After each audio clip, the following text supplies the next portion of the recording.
Our next guest is Jennifer Osborne. Jennifer is the one-woman driving force behind Fire and Ice Horse Rescue.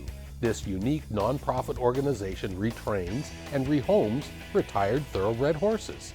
We caught up with Jennifer as she was working with her friends out at Bonnie Springs.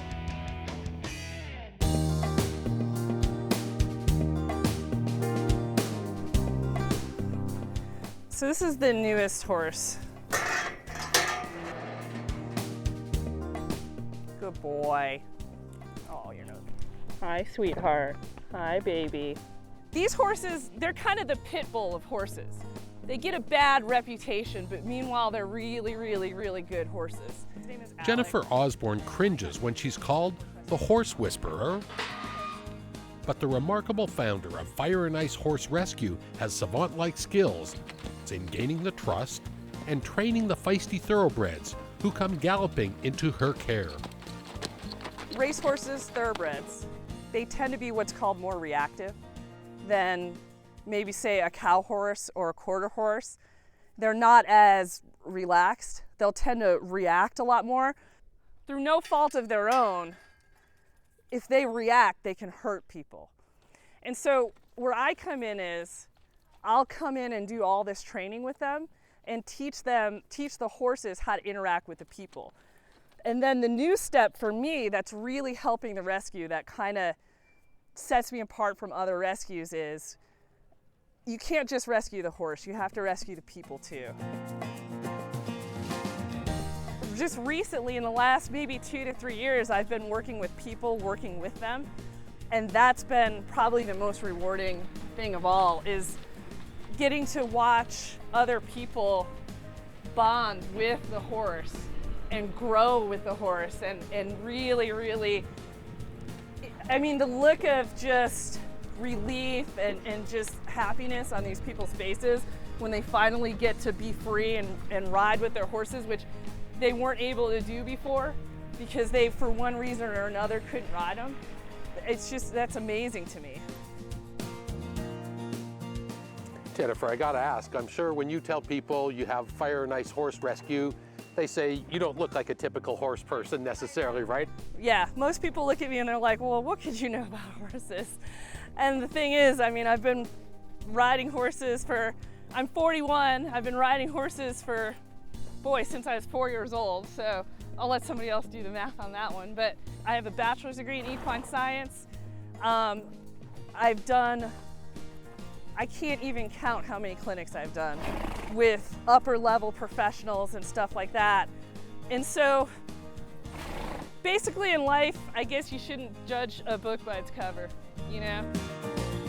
The horsewoman literally saves these retired athletes from slaughter, and her day job requires life-saving abilities too. Yeah, so the Fire and Ice name came from me being a firefighter, of course, and also Clark County Fire Department, of course, right? Clark County. Clark County, yeah. Clark County is the best fire department out there. So I've been with Clark County for 11 and a half years, and I've been an engineer for 5.5 years. A lot of times thoroughbreds are described as being what's called hot because they're so reactive. So that, in the horse world, they call it hot. And so that's the fire. And then I think of myself as the ice, because I come in and I relax them, I make them calm. And so it's like the yin and the yang, the fire and the ice together. I've always loved horses, and this breed of horse was the horse that was popular when I was growing up in the 80s and 90s. And I actually like that they're sensitive and wonderful. And to me, it's just such a waste to see such good-minded, great horses just go to slaughter. Just keep in mind that a couple years ago, a former Olympian was saying, hey, this horse is almost unrideable. He's so crazy and out of control. He wasn't wrong. He was out of control. But as you can see, just from, it seems so simple, just by putting him in the round pen and working with him and getting him to trust me, he's able, I can get on him bareback and ride him pretty much with no reins. but it takes a lot of work. This doesn't happen overnight. Jennifer's ultimate mission is to get these animals adopted or placed in a law enforcement agency so they can become working animals. His paper name is Craft Brew. He actually did race. He's 3 years old. 3 years old and already washed up. Not washed up, I mean, he's gonna have a nice long life. We're actually hoping to get this horse on with Border Patrol. He'll be a really good addition because he's actually kind of quiet and relaxed, like especially for a baby. Yeah, they would get shipped to either Mexico or Canada, and they would end up just being slaughtered. So, and they found, I know, dude, they found former Kentucky Derby winners at slaughter. There was a horse called Fusaichi Pegasus. He won the Derby, I think, sometime in the 90s. And then he got sold to stud in Japan. And I think about 10 years later, when he wasn't getting any more money for his stud fee, they found him in a slaughterhouse, and that was a Derby winner. And you can't really fault the racing industry because it is what it is. They breed a certain amount of horses every year, and not all of them are going to be winners. It's kind of up to us as a society to then step in and take these horses afterwards, you know, because the racing industry is more than happy to say, hey, just take this horse. But there's not a lot of people out there who have the know-how to really work with these horses and not get hurt. And one of the first things you have to teach horses is how to respect your space. And so I teach them certain cues, how to get out of my space. That's the first thing you start teaching these horses, how to get out of my space. So I need to teach him a cue to say, hey, back up. Now you can do whatever you want, because at the distance he is now, he can't touch me. I can touch him. He can't touch me. And so we teach him several things in order to get him out of my space. So we teach him that one, that's the first one. And then we teach him wiggle the rope. That's the second one. And then we teach him marching. Good boy. Good boy. You're all right. And then after we do what's called sensitizing, which that was, I'm sensitizing him to my movement. I want to desensitize him and make sure he doesn't fear me or the tools. And so I'll take the tool and I'll rub him with it and I'll tell him, hey, look, everything's okay. It can't hurt you. So now it's the same concept with the rope. I'm going to point and he should move off.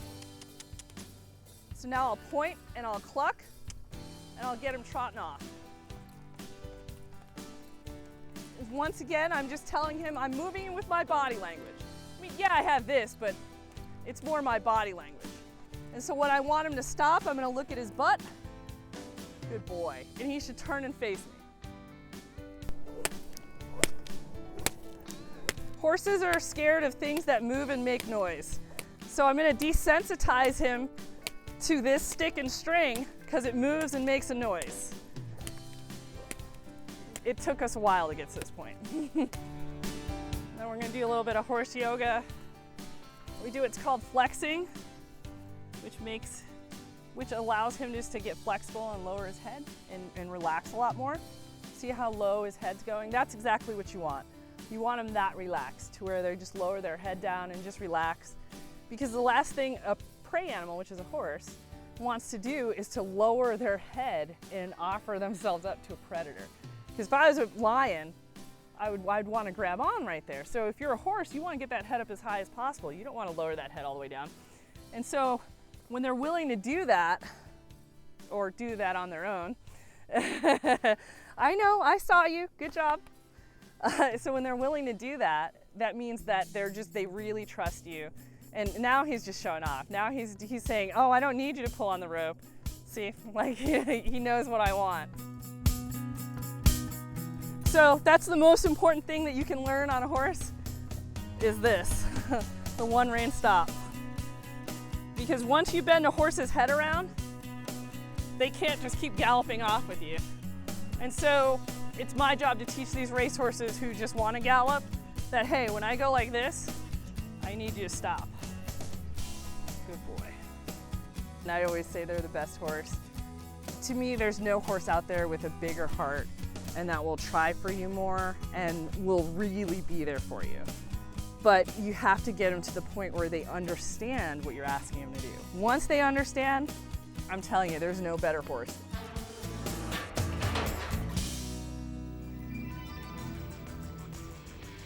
Visit fireandicehorses.org for more information on the organization and videos of Jennifer and her pals.